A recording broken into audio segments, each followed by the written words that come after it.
Since it is a little bit after, let's call to order the April 22nd, 2025 meeting of the Beacon City School District Board of Education. Please stand for the pledge. I pledge allegiance to the flag of the United States of America and to the republic for which it stands, one nation, under God, indivisible, with liberty and justice for all. Vicki, can you call the roll? Here. Here. Here. Here. Excused. Here. Excused. Here. Here. Matt, can you review the fire exits? Exits are in the back of the LGI. Yes, they are. Open to the public. Does anyone have a public comment that they would like to make? Unless you are invisible, you do not. Okay, so we are going to start with the workshop tonight. So we're going to get a final budget update from Matt and Anne Marie.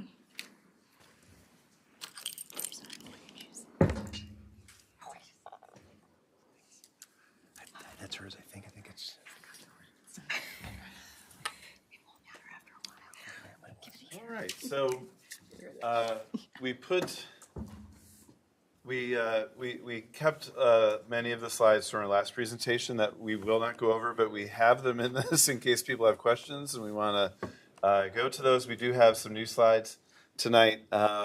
So just to kind of review where we're at, what the board is voting on tonight is the overall budget number. Okay, so I don't say that's it because that's obviously really important, but like that is the number that is being approved tonight. I also want to say we'll try to go through to the best of our ability, different aspects of the budget, what went into our thinking with this. There should be no surprises, but please just ask questions whenever. You don't have to save them to the end.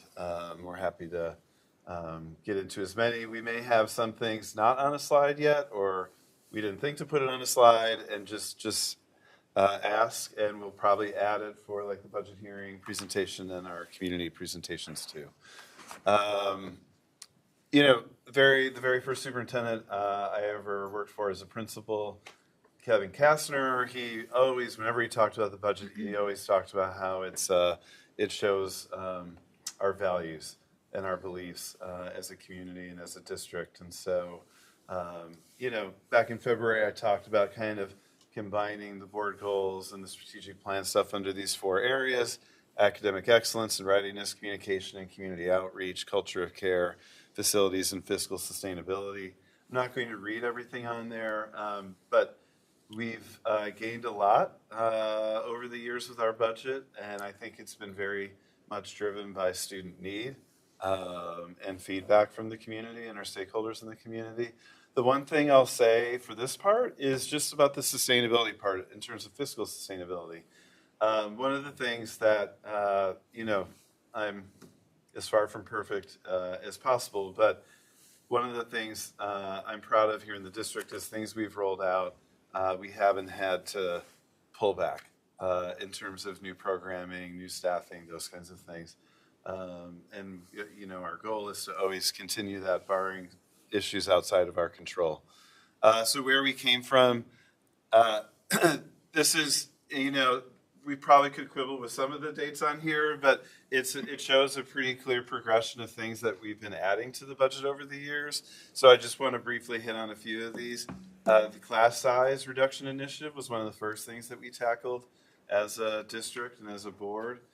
Over the years, we added about 8 elementary teachers to lower class size. When I came in 8 years ago, many of our classes at the elementary level were bigger than our middle and high school classes, and we wanted to fix that. We were able to add instrumental music through a grant first, and then we added it to the budget in 2019.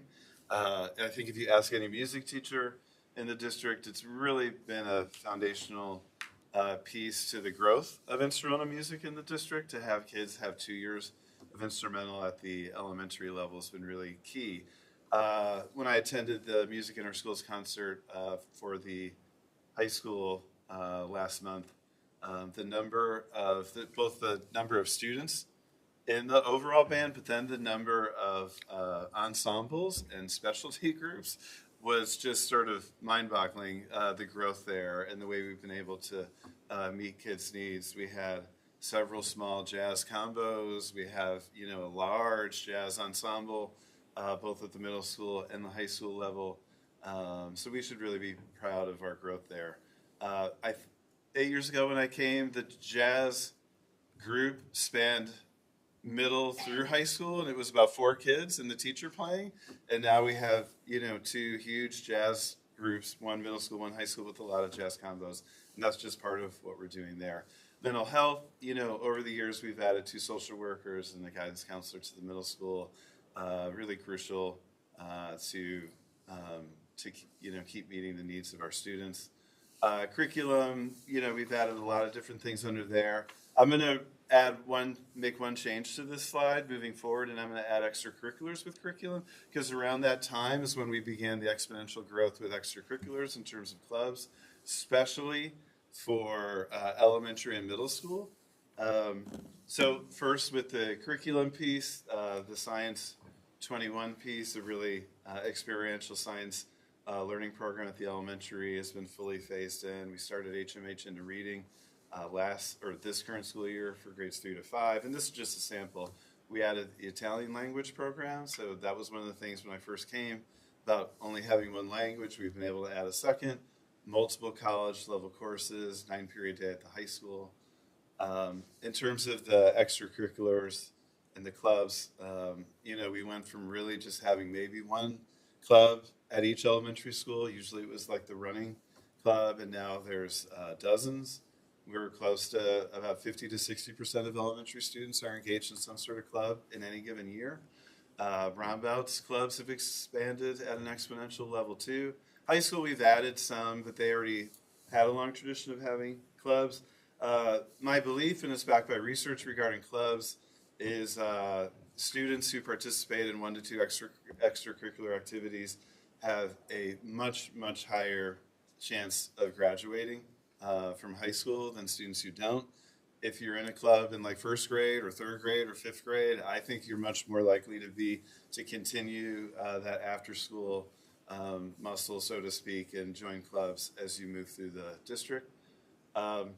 Pre-K, we've always had pre-K through UPK funding. Before 22, it was a half-day program, which is what most districts, not only in Dutchess but the region, still offer. We started piloting the full-day pre-K, and we've added it to where we have 110 slots currently, and it's been a huge success. Really meeting the needs of our students, our families, and it's been pointed out to me that our pre-K program, students have all the special classes. They go to art, they go to music, they go to PE. Most pre-K classes do none of that. They're in the school building the entire day. Most pre-K programs do not do that either. So this is something I think we should be really proud of in terms of we really stand out for what we offer there. And then partnerships, I may do a slight edit to this because we're proposing for next year a partnership with Astor for mental health as well, but we've had a partnership with Common Ground and Land to Learn in Clearwater for years. We piloted one with Compass Arts. I know probably some of you saw the play or the musical that Compass Arts did with South Avenue students a couple of weeks ago. It was awesome. And so we want to formalize that. These aren't high cost things, but I think they really provide really valuable programming for our students. So I went into this pretty deeply at the last board meeting. I won't spend a ton of time here, but things, and one thing I do want to say is this isn't, if you add all of this up, it's not a massive budget initiative here. These are really smaller type things. The summer student workshops at BHS, that's for incoming 9th grade students and also students interested in taking a college level class. It offers kind of like a 2 or 3 day program to get them ready for those experiences. We're really excited about the site-based mental health clinic at Rombout and the Bright program at BHS, which really targets feedback we were receiving about needing to provide more mental health support. the halftime speech teachers to help meet student IP needs, intervention teachers at the elementary level. The first order of business is to add a fourth math intervention teacher. We only have 3 between the 4 schools. It's become difficult to share. We, through our data, have a need there. And then on top of that, to add some reading intervention teachers too. At the last meeting, Saginaw went deep into the professional development. We always fund professional development every year, so that's not really like a new initiative. However, it's very, very focused. And again, this is based on our data, but also based on feedback from our survey. It's really focused on science of reading, and not just for elementary teachers, but also middle school. So we want to switch gears and just talk about the tax cap and the tax levy. I'm going to take a shot at some of these. Anne Marie, you're going to be the bullpen and come in and save me. But you know, one of the things about Beacon's tax cap calculation this year, we just wanted to go a little bit deeper into it. One of the things factoring into it this year is the tax-based growth factor.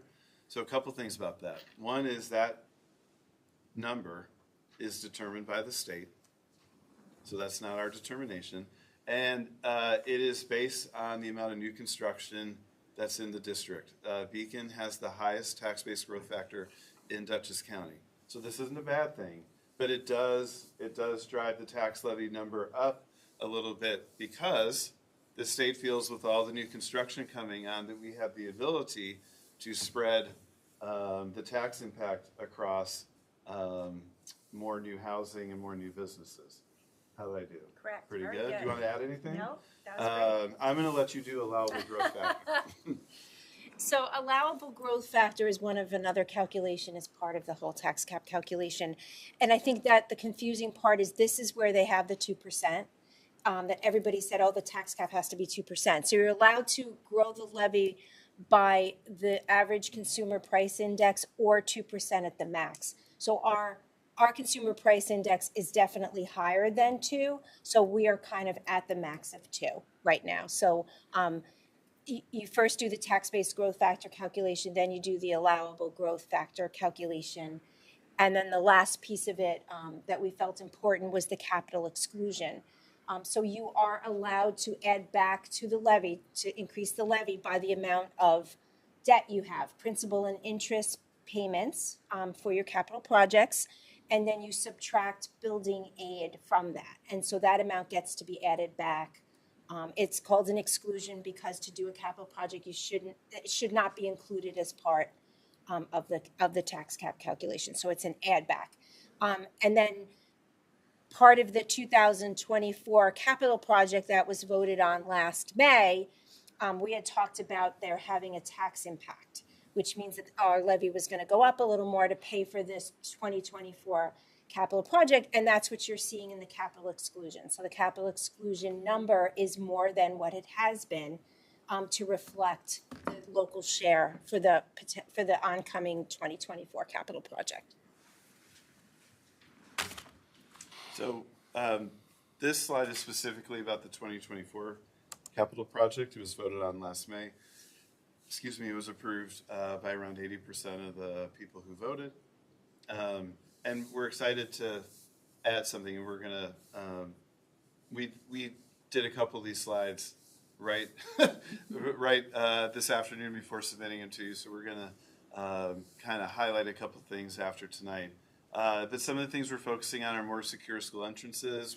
In the 2021 project, we did that with Glenham. We're going to do that with the remaining schools, and we're trying to create a schedule that's one of the things addressed first. When we talked about this capital project, we talked about the creation of cooling centers, so that's still on track. However, we're really excited to add our architecture team, our engineering team, with our facilities team have come up with a plan to also add air conditioning to what we're going to say right now is up to 50% of our elementary classrooms. We talked about that at the last facilities meeting. I ran it past our facilities folks today, and they felt okay with me saying it tonight in the board meeting. It could even be, depending on depending on a lot of different factors, it could even be more than 50%. So they've done some, and this is all within that same budget, but they've done some really great thinking about ways to increase cooling. So one of the things driving this is there's a law, a heat index law now that impacts all the districts in New York. We have to have a policy and a plan to deal with extreme heat situations in our schools. Last June, I have to go back and check. I think I did 2 half days at the end of the year due to extreme heat. So I think we're going to see there's going to be more of those situations. This will allow us to have school and have it in a comfortable learning environment. There's both common sense and a lot of studies that talk about the positive impact of air conditioning on student learning. And so we're really excited that we're going to be able to add quite a few elementary classrooms to the air conditioning list. It's not all going to happen in 2026. It's going to happen over 26, 27, and 28. So it's going to take a bit of time to get it all done, but we're excited about that. Infrastructure improvements that we will always continually need, like roofing and bathrooms and things like that. Upgrades to the baseball and softball fields at BHS. So I know we're currently in a drought, but if we're in a rainy spring, oftentimes there's been years where I've been here where the baseball softball team literally doesn't play home game for 2 or 3 weeks because of rain. This will eliminate that through some better drainage and better fields. Renovations at the Seeger Theater. We've met with all the folks who use the theater and come up with a pretty comprehensive list of things that need to be improved there. I'm excited about the baseball, softball fields and the Seeger Theater because those things, the Seeger Theater is used by the community quite a bit. As you're aware, upgrades to the baseball and softball fields will allow those to be used by the community more. And we're excited about making that available once those changes happen too. The former Little League coach in me is excited about that because, I would predict oftentimes that the fields wouldn't be ready because it would rain like 24 hours in advance of the game. And just because Memorial Field has so many problems with drainage too. So we could lend some help to that as well. All right. So this is, we just wanted to put the budget numbers up again. And the number we're voting on tonight is the budget number is $87,720,000, and that's a 4.61% budget-to-budget increase from last year. The things to kind of just are notable on this slide is the state aid number. So as you all know, we don't have a final state budget, so we're still using the governor's estimate because we're not sure, what the final number will be. And that's kind of the guidance that we were kind of instructed to use. It also includes some building aid on the 2021 capital project. So when the governor's run comes out, it does not reflect building aid that we generated on final cost reports that were filed last June. So that number is higher. If you just looked at the governor's run based on last year, we're closer to a 2% increase, which is the 2% foundation aid that she had given at a minimum to all districts. So I thought that was important to mention. That number is higher because we are going to receive some building aid on the 2021 project. That part of it is completed.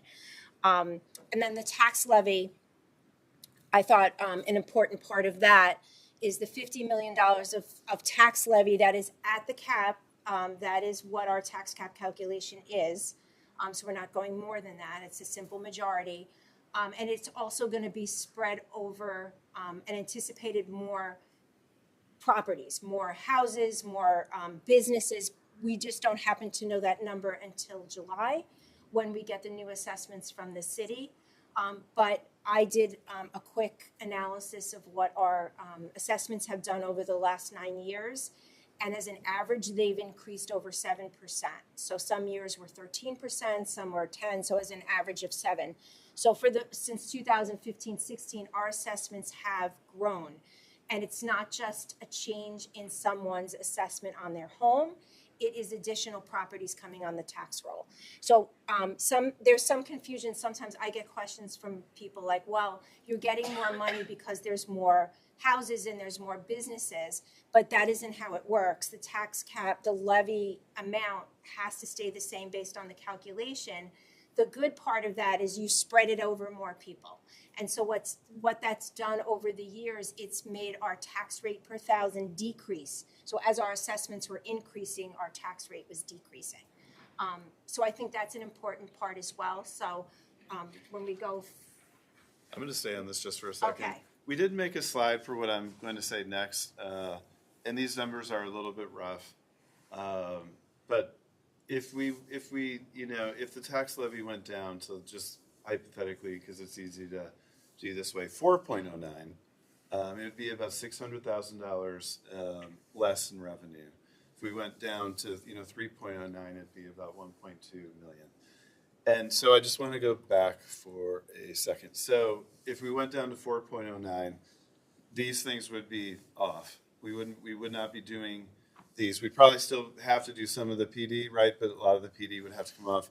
A lot of these would come off.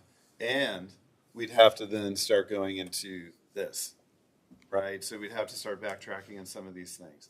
So, this is obviously, if we were in a mode where we had to be cutting, it's not just my decision, it's something that we'd all be involved in. But you look at these things and you have to look at, well, what's required, right? And then you start looking at things like full day pre-K or, upping class size, or do we really need to do music in 4th grade, or, do we have to do those partnerships? And I don't like putting these things on slides. I don't like getting into like that sort of negativity or threats around things.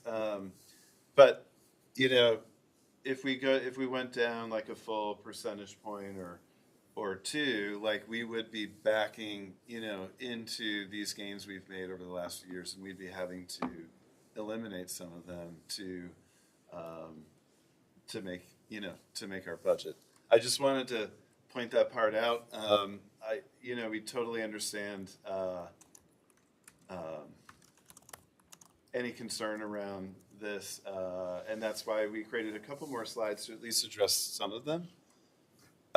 So we just wanted to. Sorry, can I ask a quick question? Yeah, sorry. Is the federal income or federal revenue, is that counted in miscellaneous on the last slide? Federal revenue is counted separately, Okay, so this is not including federal not revenue. including federal, right?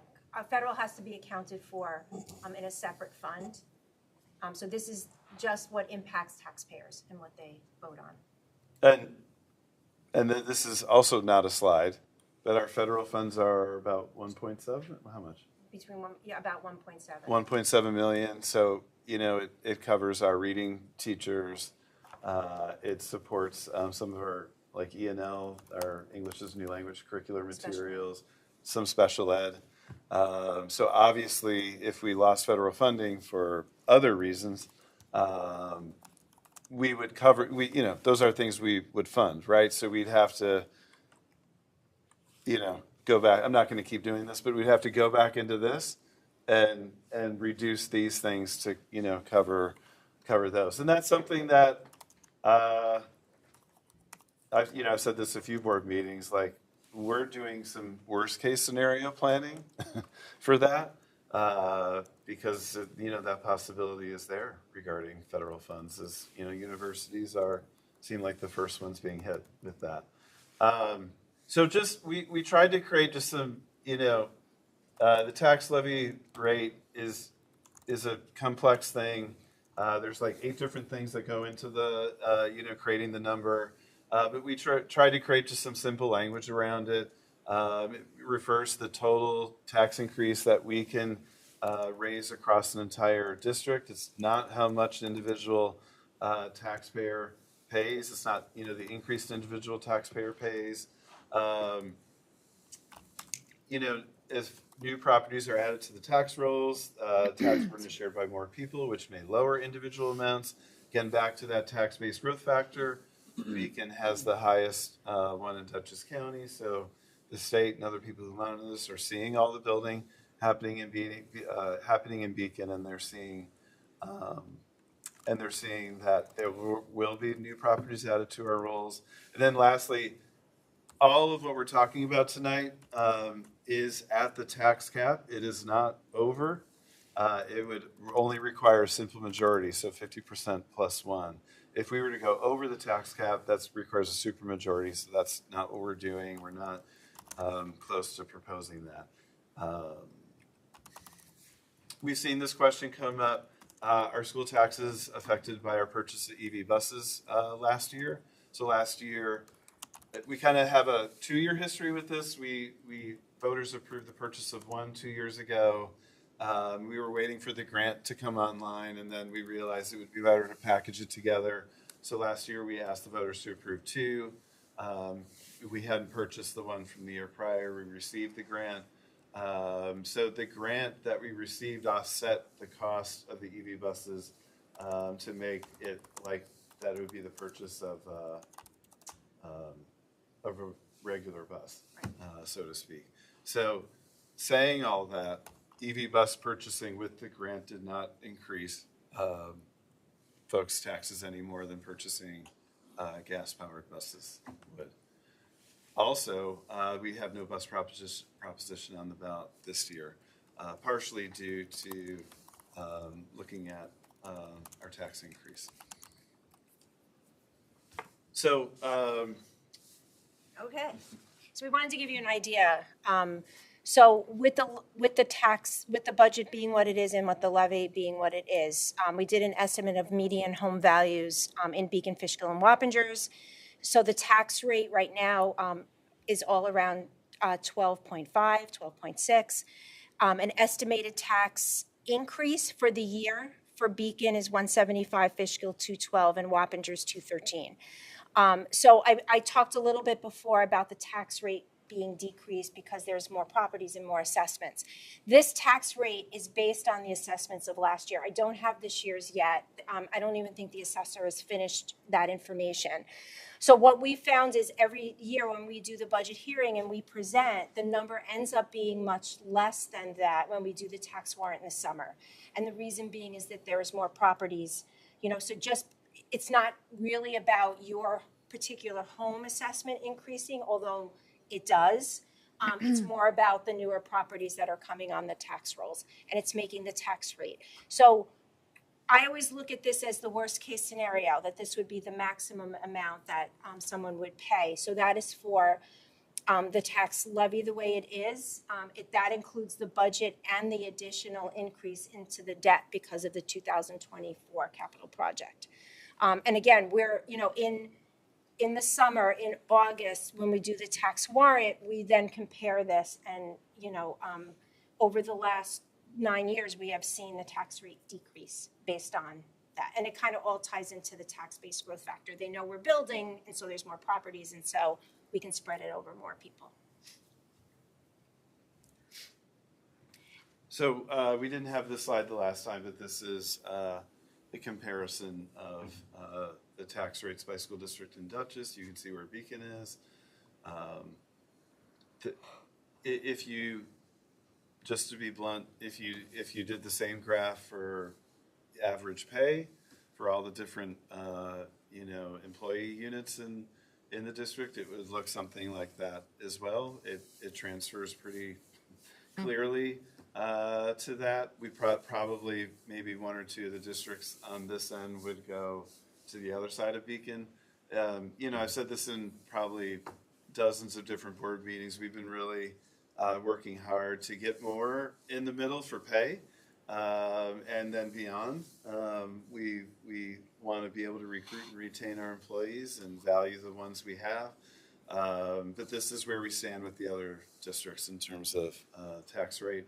And then we did this slide last time. We just sort of rearranged the houses so they're in ascending order. But this is just, what that same median home that would be in our school district, that, the yearly tax bill would be for Wood and Beacon, and then comparing us to, when I say, I think I used the word competitors in the previous meeting. And when I say competitors, it's around hiring. It's around retaining employees primarily. That's when I talk about competing. I'm not really talking about like student competitions. I'm talking about hiring and retaining folks. But That's what folks with the same valued house would be paying in those districts.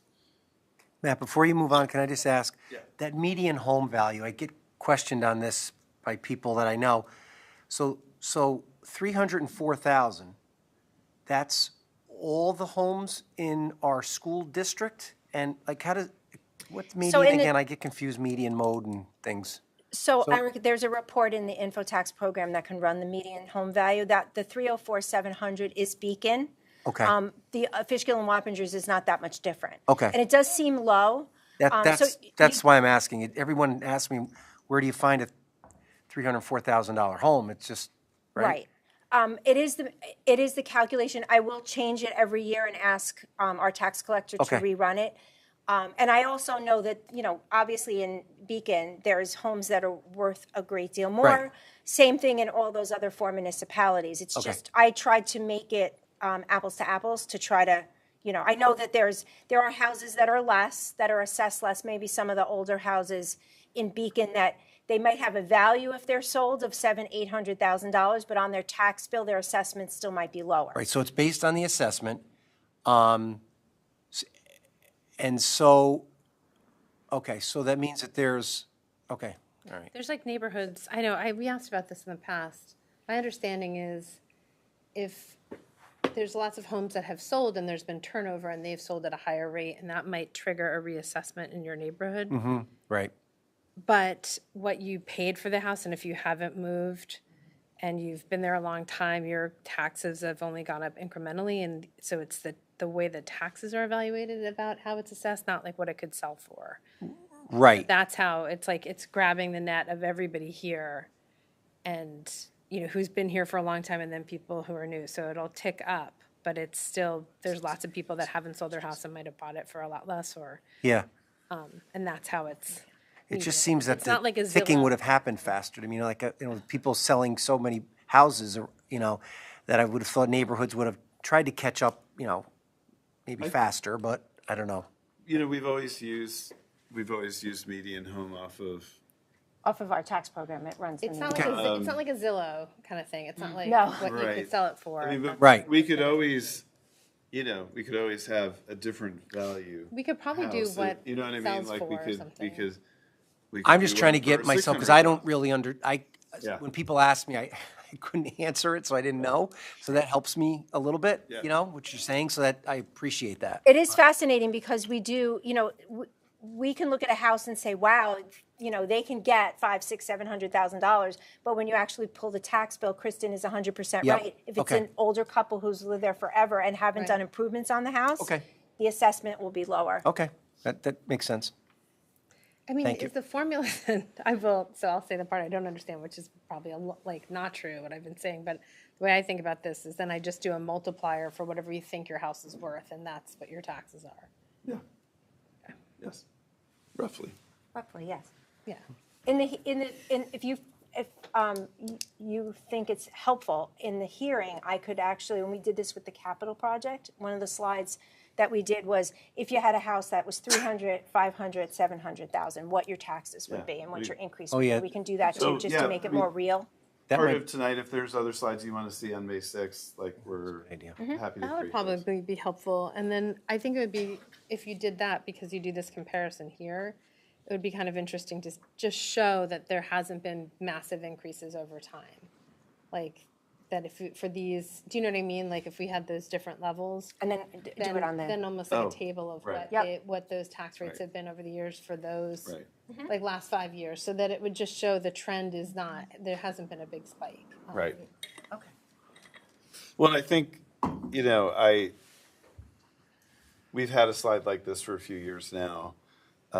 This one is new, and I think it's pretty powerful. But I always use this, and this is my sort of inarticulate way of saying it. I think we're getting a lot out of being a lower tax district. With the initiatives that we've been able to implement over the last few years, and so it's a point of pride with me, and I think with our other administrators that we're able to do as much with our other districts in the county, many of them bringing in way more revenue than we are. So just next steps tonight is you're adopting that budget number, or potentially adopting that, or some number. I say community outreach over the next 4 weeks, so that's already begun. I visited the 4 elementary PTOs the week before spring break. The 2 of them were online. One was on a playground. One was in the cafeteria. But really good conversations, pretty good turnout. You know, I think there's some really nice weather days on those, so you're competing against like a lot of kid activities right now. But a lot of great questions. A lot of questions about the capital project. But that's just the start. You know, in May we have all of our school concerts. We have the high school's concert is on election day, is on the voting day. But I'll be attending all of those, and I'm just going to take like 2 minutes at the beginning, just to talk about, you know, the budget's impact on music in the schools, and I'll hang around afterwards to just informally talk with whoever wants to. We'll do two like kind of like Zoom webinar type things, and you know, one piece of feedback I've always gotten is people in the community who aren't getting my emails may not know about them. So we'll look to advertise those in some different places so community members can log on to those too. We're working on a couple in-person events that are more community focused, and I'm happy to go back to those school PTOs. I wasn't able to do Roundabout or the high school, so I'm working on doing those, and I'm happy to go back to the elementary. So you know, we're just trying to get the word out and be really clear about all the stuff that we've been talking about in here, what we've accomplished, what we're hoping to accomplish this year, and also getting into some of the difficulties we face in terms of, you know, comparing with other districts and things like that. So on May 6th, part of that community outreach is there is a budget hearing. Here, the state requires the budget hearing to be 7 to 14 days before the election. And so we're doing it 14 days before, so that will be in here, where we'll add some slides to this and add some different pictures and graphics just to, so you're not like looking at the same stuff all the time. But so we'll do that. But like I said, we're over the next couple of days, we'll firm up our outreach calendar, and we're excited to answer questions and, you know, and talk about what we're trying to accomplish here. So, you know, we had all the other slides that we went through the last time. You know, we have them there just in case you had a question. We're not going to go through those. I'm happy to go back to any slide that we went through tonight or answer any question. Or if, I think I've got a couple already, but if you have a slide that you think we should add for our public hearing and our community conversations, we tried to make some adjustments based on feedback from the last board meeting. Please let us know. Any questions or? Yep, anybody? I had a question.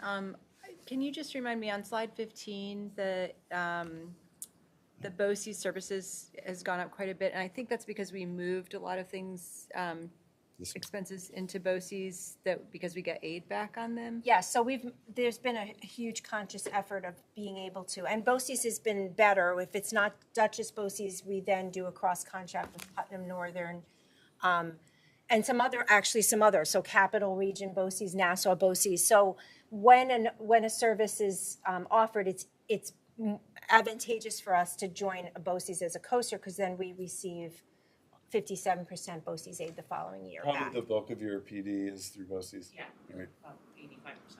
And the community partnerships we mentioned, like we run the Compass Arts one through BOCES. And Land to Learn also. And Land to Learn we run through BOCES. So it's our principals have also become very talented at identifying ways to run like a speaker or, you know, some experience for their kids to run it through BOCES. Not everything gets approved, but more and more every year does. Maybe to Meredith's point then, like there's a slide in between these where you kind of show that even though there's been an increase, that there's been a savings by moving this money over here. Like which programs were funneled through BOCES, and then that way it can show, even though there's this increase of $50,000 we've actually saved, and you could probably estimate it. Right. And then some So, sort of like, yeah, like explanation of, A slide just about how we use BOCES aid, what we get back the next year. and what the COSAR is. Right. Okay. I also think those programs, as like federal funding becomes more volatile, like explaining what New York State is doing and possibly like these options that we have within state to shore up, stretching our dollar more might be helpful. Like kind of just in a box on the bottom.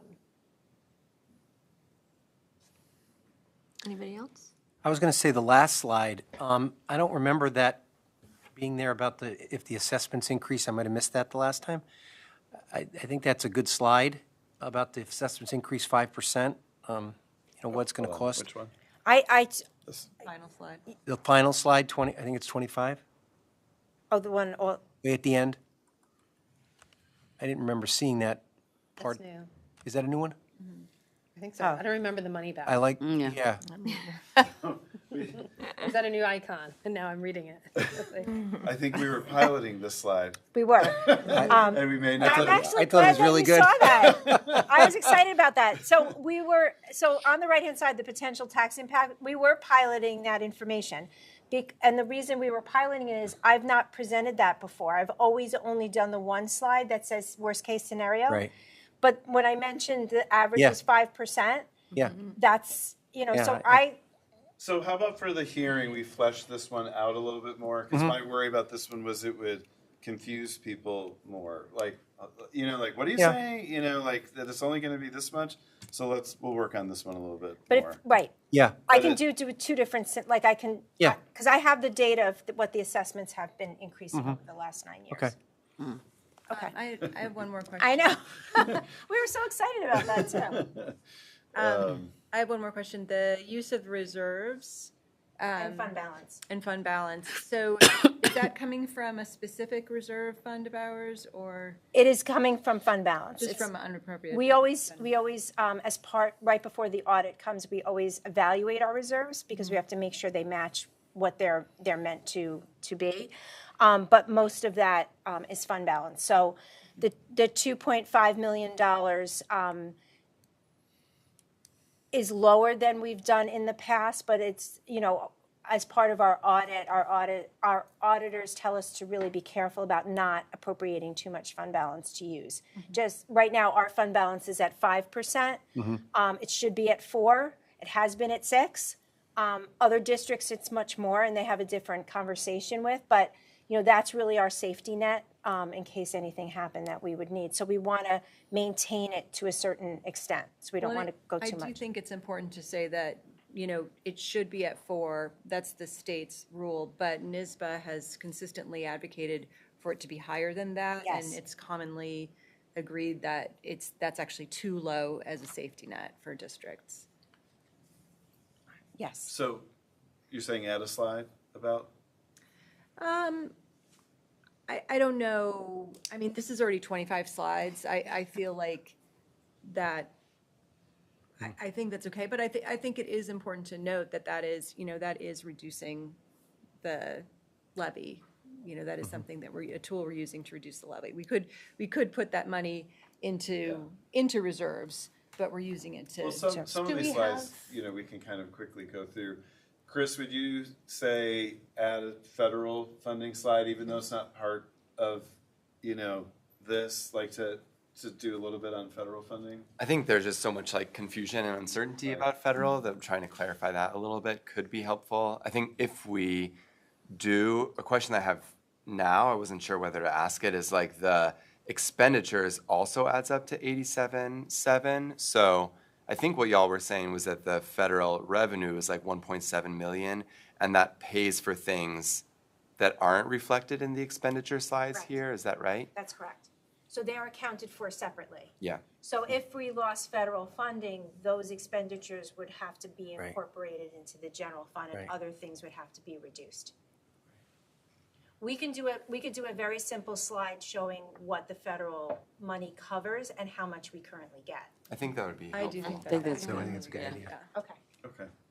And, just to be clear, and I'm not the expert on this, but a few weeks ago, the education department sent a letter to state education departments You know, I'll be a little bit inarticulate about what exactly the letter said, but you know, that were wanting states to certify that they were not doing certain things regarding diversity, equity, and inclusion.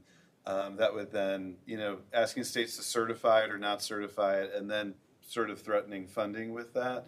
New York's response came, I think, a day or two later saying, we have already certified this. We've certified it a number of times. We're not certifying it again. I think there was about, I want to say 10 other states that answered in a similar manner, maybe more. And then it's been kind of radio silent ever since then. So you know, I you know, and I said at the last board meeting, like we don't have a slide on it, but like all of those things that the federal government funds are things that we morally should fund, right? Like these are things we could not ignore. We couldn't just say, sorry, we're not going to have the reading teachers this year because the federal funding got pulled. We would have to figure that out. So it would mean cuts in other places for us. It would have a ripple effect.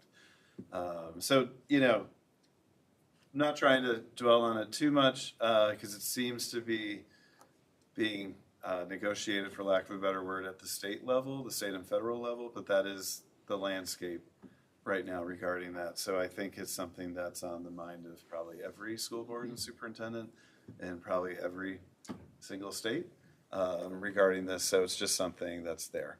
And we, on some level, need to mentally prepare for it. I think the thing that could be really disruptive is if it happened at, like, you know, once the school year began, or, you know, that kind of thing. They're not worried about, if they are worried about that money or pulling that money, they're not worried about our budget timeline, right? So that'd be something that we would deal with. And so I do want to be clear, and it's stating the obvious maybe, but those things, if we did lose that federal funding, we would then come back to you and say, this is how we're covering this out of our own budget. But it would have a cost, where we would have to stop doing some other things to do it. So anyway, that's just a brief thing on that. You know, Googling it and reading actual articles about it would be more educational than hearing, you know, my version of it. But in a sense, that's what it sort of boils down to for New York. And you know, another thing that we're thinking long-term wise is, does state aid continue? You know, so the governor currently proposed a 2% increase. That's what we're building this whole thing off of. The Senate and the legislature, or the Senate and the House, have put forward 3.0 and 2.9 as their proposals. So whenever this budget gets settled, it may end up being a little bit higher than 2. So all you're approving tonight is the overall budget number. But if that changes, I think that would be a conversation at a future board meeting in terms of like how we might utilize that. It might go towards fund balance, using less of it. You know, it could go towards a variety of things. So I think that would be just a future board meeting. It doesn't impact what we're doing tonight in terms of board approval, but that would, once we get that information from the state, I think we talk about it at a future meeting just in terms of options. So I'm just trying to think of anything else. So we have kind of a list of slides to add. We're not going to go crazy, but I think with some of we're going to try to add just like a little bit of a number story to some of those things we've implemented over the years, just in terms of like number of students and extracurriculars, and you know, we have the number of pre-K full day, but we'll do a little bit of number stuff to that just so people can see the bigger impact of those things. Can I just ask, not having a bus prop, is that a significant dollar amount that we normally, the taxpayer would pay per year? Like, you know, like. It's divided over 5 years, so it's not a significant amount. Okay. I mean, we could run some numbers and come back to the hearing with those. It's not nothing, but Okay, it's if not it's not like a significant, I was massive- just gonna say, if it was, it could be something that could be a positive of not having the bus prop. I think we're trying to frame it like that, though, with this with this capital project. I mean, we will need to do buses in future years, but it's a year where we Right. Right. don't have to, and it's, you know, The part of the proposition last May was also for 2 gas diesel buses, which we have not received yet. 'Cause Right. they were on order, so it's basically 4 buses we're getting, so there was really no need to do a prop this Yeah, year. and I'm just asking because if, let's say we're raising this amount, but now we're not doing that prop, does that help at all? Like if I'm a taxpayer to say, okay, they're not doing the bus prop, so that's It would help the debt X. section. let's, what we'll do I- is I'm we'll just, run you know- those numbers a little bit and have that for the hearing. It is something, it may not, you know, if it's, if it's It you know, may not 12 be cents, super but I mean, if exciting it's to- dollars, you know, Right. you know what I mean? it's, no, I hear you, it's something. Yeah. And so we will run those too. We'll add it to that bus slide. I mean, I see it as like just trying to be efficient, right? You know, we have enough and we have the 2 that we didn't come in. I think that's, you know, the district, you know, working with what we have and, you know, trying to do what's best. So I think it's a positive thing, so. Anybody else? Thank you guys so much. Appreciate it. Okay, back to the agenda. In terms of changes, Meredith, you had one you wanted to bring up. I just noticed that the policies are not on this agenda, that we talked about at the last policy committee meeting, and I don't think it's a big deal for most of them, but one of them, we were asking to waive the first read, so I think it was more important, the inventories and accounting of fixed assets. Is that an issue that we need to try to resolve tonight? Okay. Okay, That's part of the target monitoring, and I'll let them know. okay, great. Okay, great. So there are no other proposed changes. Can I get a motion to adjourn to executive session to review the employment history of a particular individual? So moved. Second? Second. Meredith, all in favor? Aye. Aye. Passes 7-0. The board will return in about 30 minutes.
So we missed something earlier. I would love it if everybody could stand, and we'll have a moment of silence for Jan Morel, who is secretary to the superintendent. She retired in 2006.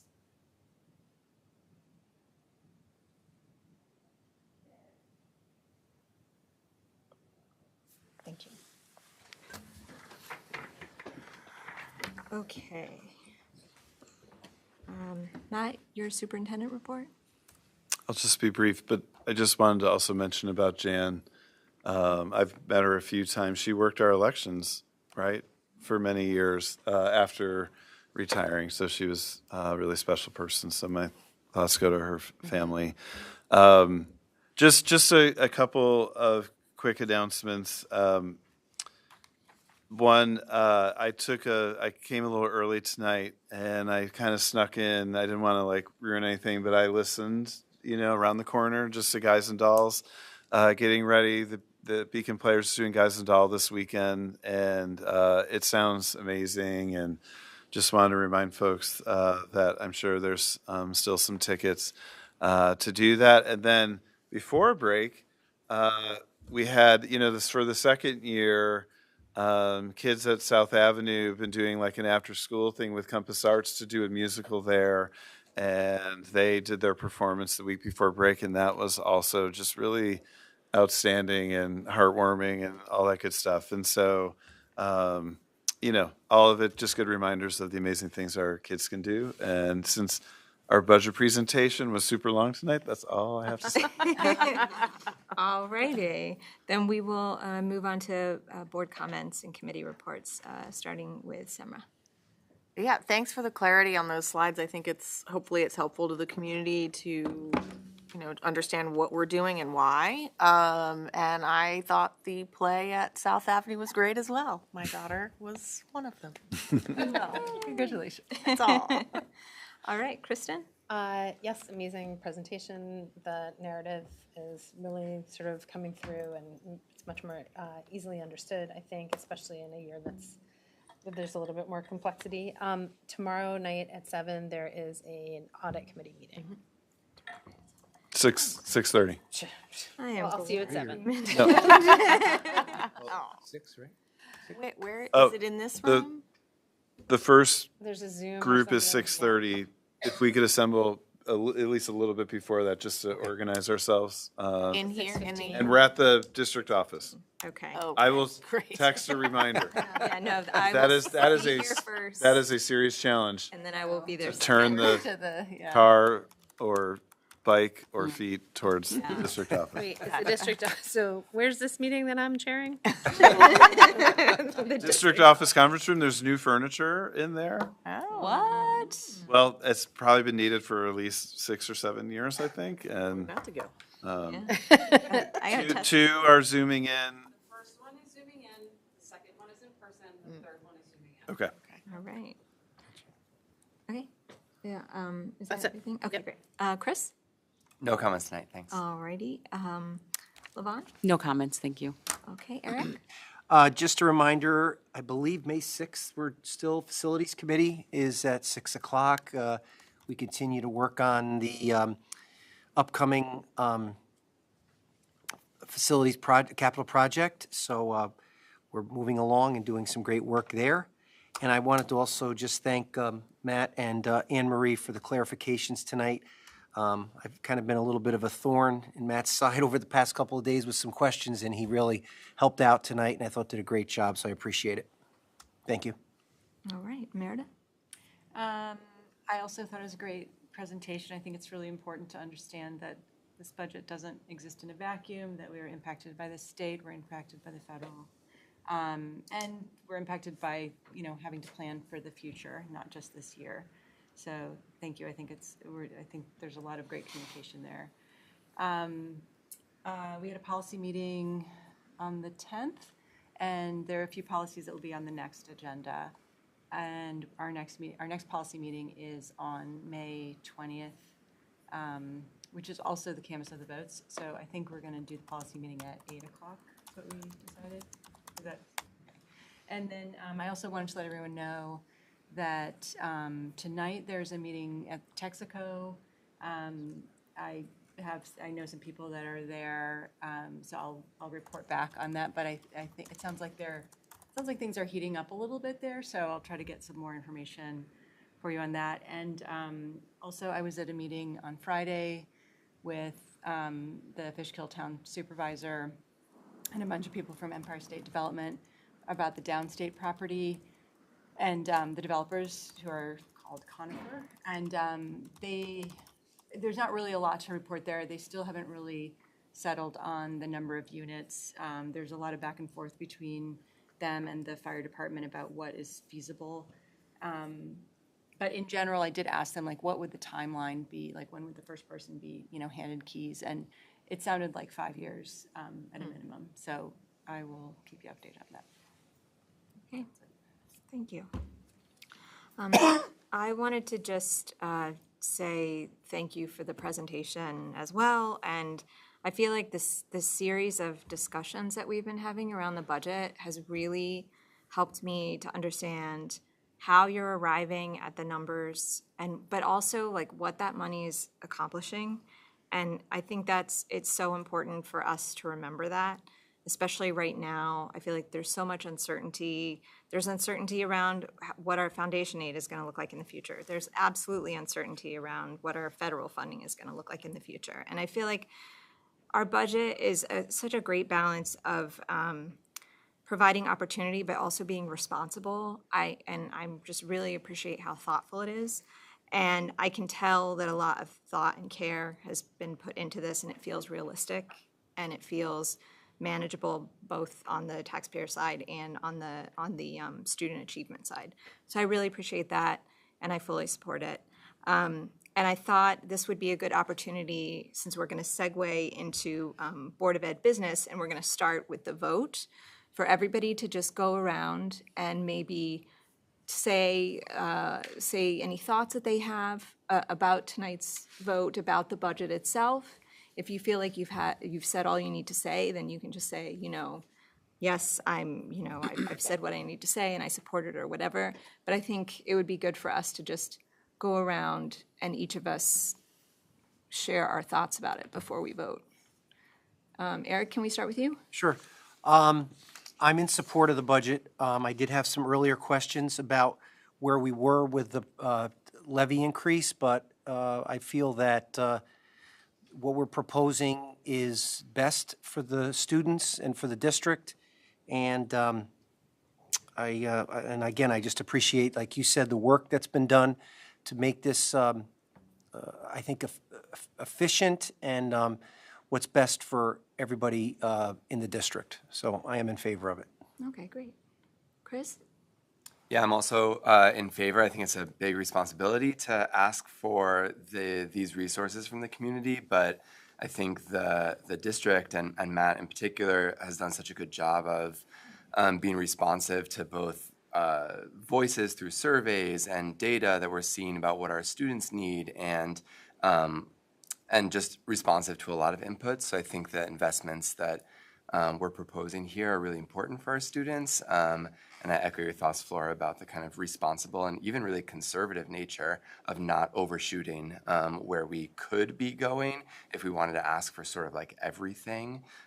So to me, it strikes that balance in a way that is responsible and will kind of contribute to the sustainability of serving Beacon students.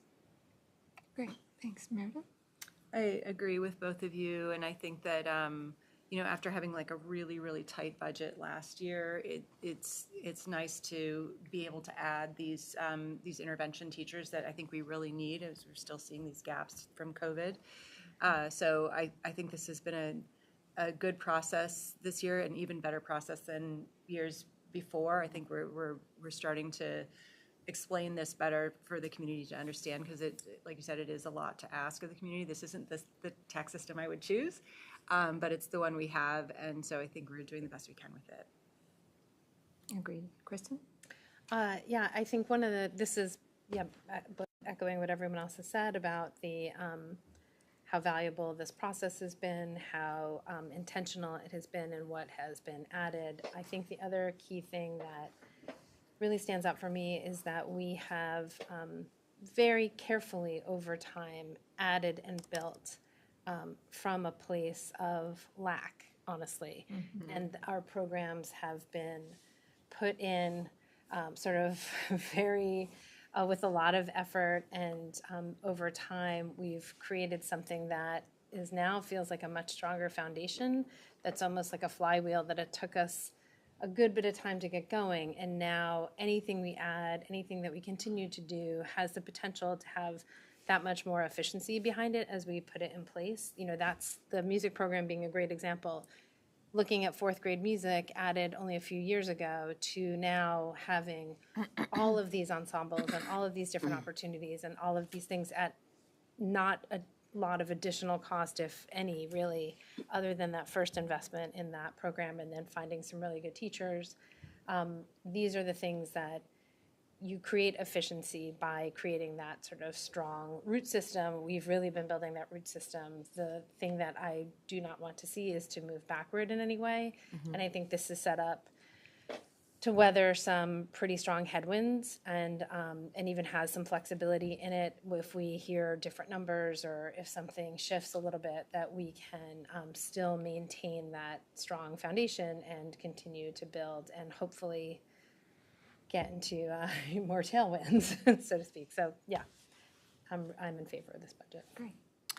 I'm also in favor. I'll just take the baton from you, thinking about where we were and that this budget feels like a really future, thoughtful in a future way. We've addressed a lot of issues from the past, and now we're really thinking about the future and how we can continue to build programming. And I've seen it in the just few years I've been here, the amount of programming that came online within just a few years. It's transformational, and you know, we want to support the great teachers we have here and keep them, and that's the backbone to me. And I feel like we're building a capital and an organizational budget that's responsible and great for our students.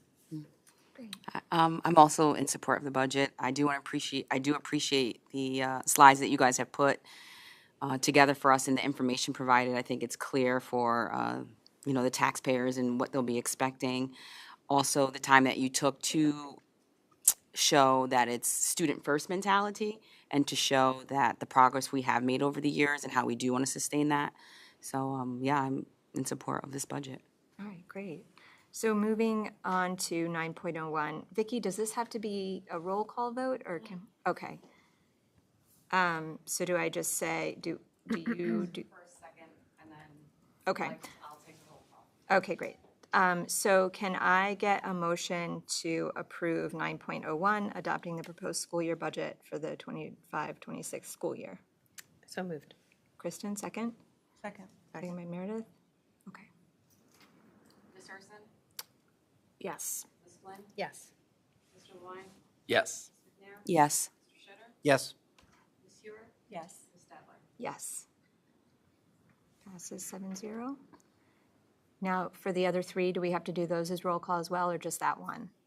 I've always done them separately, just so that we have like the record of them, but if you want to group those together, I can just take the roll for them. Okay, I mean, I don't mind doing them separately. I just meant, like, can I do all in favor for those individually? Okay, then I think that's easier. So can I have a motion to approve 9.02, the property tax report card and school district budget? So moved. Second? Second. All in favor? Aye. Passes 7-0. Can I have a motion to approve 9.03, the Dutchess County BOCES 25-26 administrative budget? So moved. So move second. Second by Summer, all in favor? Aye. Ayes, passes 7-0. Okay, so for 9.04, this is electing the Dutchess County BOCES board members. There are a total of 3 vacancies. There are 5 candidates. We've got Ralph Chumento, Mark Fleschauer, Bryce Holland, Judy Moran, and Gully Stanford, or Sanford, I can never remember. We can only vote for 3 candidates per total, so I'm going to propose that we do a single vote for a slate of 3, and that we just go with the candidates that we originally nominated. So that was Gully, Mark, and Bryce. Is everybody okay with doing this? Yes. Yes. Okay. So can I get a motion to approve 9.04, to vote Gully, Stanford, Mark Fleschauer, and Bryce Holland to the BOCES board. So moved. Second? Second. Second by Kristen. All in favor? Aye. Passes 7-0. Whew. All right. Moving on to the consent agenda. The use of the consent agenda permits the Board of Education to make more effective use of its time by adopting a single motion to cover those relatively routine matters which are included. Any member of the board who wishes to discuss individually a particular piece of business on the consent agenda may so indicate, and that item will be considered and voted on separately, thus preserving the right of all board members to be heard on any issue. Are there any items that any board members would like to have removed from the consent agenda? I have one 12.05E4. 12.05E4. Okay. So can I have a motion to approve 11.01 through 15.03 minus 12.05E4? So moved. So moved. Second? Second. Second by Kristen. Comments or questions? All in favor? Aye. Opposed? None. Passes 7-0. Okay, can I have a motion to approve 12.05E4? So moved. Second? Okay. All in favor? Aye. I forgot to do comments or questions. I'm sorry. Comments or questions? All in favor? Aye. Abstaining? Abstain. Okay, passes 6-1, one abstaining. Can I have a motion to adjourn the meeting? Motion. And second? Second. All right, comments or questions? All in favor? Aye. Passes 7-0. Good night.